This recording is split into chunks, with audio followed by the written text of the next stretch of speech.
Sa video na to ay tuturuan ko kayo kung paano tayo mag-a-apply ng discount sa Joyride. So, para every time na sasakay tayo na makaka-discount tayo.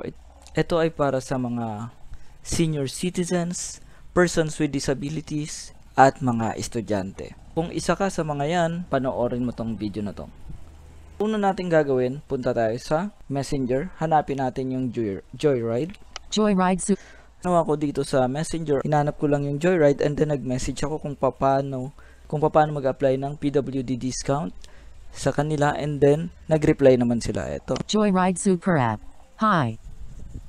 Thank you for reaching out to us. As mandated by law, Joyride users who are senior citizens, PWDs, and students are eligible for a 20% special discount on transportation services. Kasama ng message na to ay yung link ng form kung saan kailangan nating mag-fill up dito. Dalawa lang kailangan natin ay yung ID natin para sa mga estudyante, senior citizens ID for mga senior citizen, and persons with disability para sa mga may kapansanan. At kailangan rin ng isang valid ID, government valid ID. Sa mga may national ID, pwede na yung gamitin. Yung Google Form link ng pag-apply sa discount na ito ay ipopost ko na lang rin sa description ng video na to. So tara, puntahan natin. Joyride Special Discount So ito yung Google Form, Joyride Special Discount. Joyride Special Discount.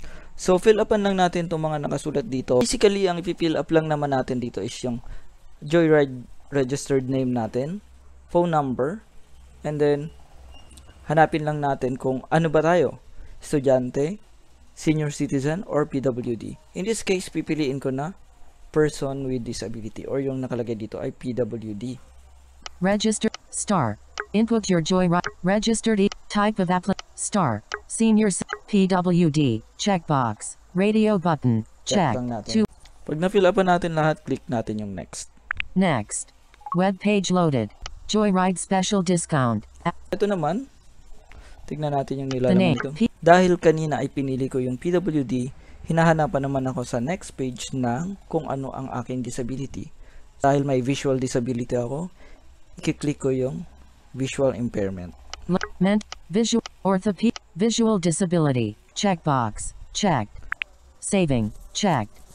Tapos dito, back to back yung kailangan nating picture, no? So picturean natin yung front side ng ating ID, persons with disability ID, and then sunod na button ay yung pag-upload ng back side ng ating persons with disability ID. Okay, sa baba lang nun, kailangan rin natin mag-upload ng isang government issued ID. Kailangan valid pa. So yung mga may national ID nga, nasabi ko kanina, pwede na yan. Yung mga barangay ID siguro, itry lang natin, no? So pero basically pwede yung mga SSS, Pag-ibig, or mga lisensya. So sa mga meron, so pwede natin gamitin yun. And then click na natin yung submit button, and yun lang. Tayo na lang tayo ng 5 to 7 working days para ma-approve ang ating persons with disability discount application sa Joyride. Kung medyo natagalan na yung pag-reply nila, tignan natin yung email natin, baka may hinihingi other information. And pwede rin natin tayo mag-follow up doon. Mag-reply tayo sa email nila. And agad-agad naman silang sasagot. Yun lang. Thank you and have a nice day.